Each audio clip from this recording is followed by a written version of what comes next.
I come each week to KC with the expectation that the service will be inspiring and moving, and I'm never disappointed. As much as I love the church, the frosting on the cake is KC's sacred garden. Having grown up on a dairy farm near New York State's border with Canada, I spent my childhood exploring our farm's acres of pasture, hay fields, woodlands, and a stream. From an early age, I was in awe of nature.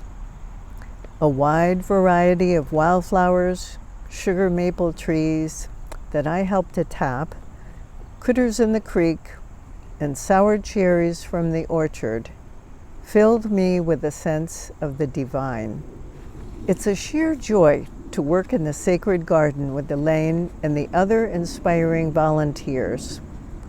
I believe many have the same reverence for the sacred garden's foundational link with the holy. There is a miraculous happening that works with plants in combination with soil, sun, and water. It blesses me with a sense of the divine and of God's presence.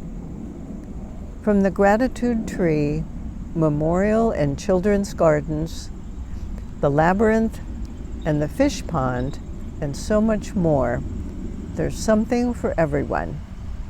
It's real soul food.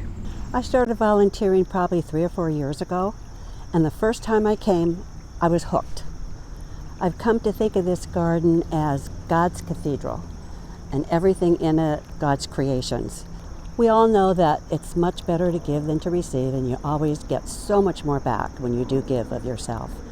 And that's so true in the garden, in my experience. One of the things that is a real gift to me are the friendships that I've made with other volunteers here in the garden. It's amazing the conversations you can get into when you're mulching and weeding. It's been a real gift to me. Another is the reaction of the folks that come through the garden.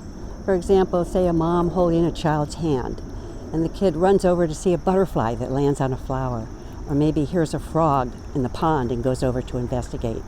It is so heartwarming to me to see people enjoy themselves like that. A couple of Mondays ago, I was working in the garden, and I could see a lady coming across the road from Vantage House. And when she got to me, I welcomed her to the garden and asked how she was doing. And she said, "I'm not doing that great this morning. I had a run-in with my son-in-law this morning on the phone, and I'm feeling kind of blue." And I said, "I'm so sorry for your pain, but I hope after spending some time here in the garden, you're going to feel better." You know, she looked at me and said, "Thank you for tending this beautiful garden. Every time I come here, I feel peace and serenity." Peace and serenity, those are gifts. And those are gifts that I receive every day that I'm here. There are many paths that people take in search of meaning in their lives, trying to align their sense of purpose with what matters to them. For me, gardening serves this purpose. It allows me to nurture life and marvel in its miracles. It reminds me daily that to grow is to change. It grounds me and connects me to nature. It shifts me to a slower gear and keeps me centered, present, and patient. It offers me a place of peace and serenity. It lets me share this place of joy and beauty with friends and strangers alike, and in turn rewards me with a sense of community. It is a canvas for my creativity and artistic expression. It encourages me to be curious, to accept that mistakes are part of this experience, and to recognize perfection in the imperfect.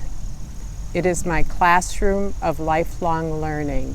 It asks for persistence, tenacity, and determination, but offers in return a sense of hope and something to look forward to tomorrow, next week, next year.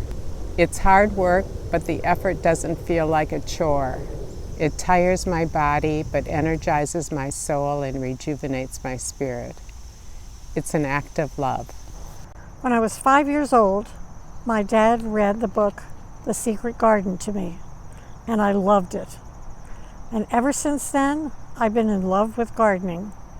I enjoy working in the garden, seeing gardens, and learning about gardens. Several years ago, I was blessed to hear a call to create a garden in this grassy backyard of our KC property. When I first imagined the space, I pictured lots of flowers, trees, paths, a bench or two, but it's grown way beyond what I envisioned. The garden is where I encounter God. I stop by the pond to see the fish, which I consider to be my personal pets, and a frog calls out, and it brings a smile to my face. Almost always, a couple of water lily buds are peeking above their leaves. Later, as I walk past them, they've opened to reveal their color, and I always call out to my fellow gardeners, "Look at these lilies!" I'm extremely grateful to all those who have helped make this space so beautiful.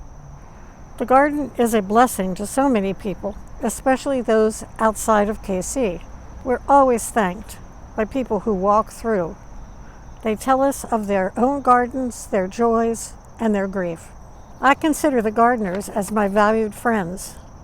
Many of them introduce me to other gardeners who teach me more about plants and how to garden. It's an endless chain of learning and caring for each other and for the earth. It's an endless love that washes over me. The sacred garden nurtures me, heals me, blesses me, and I hope you too.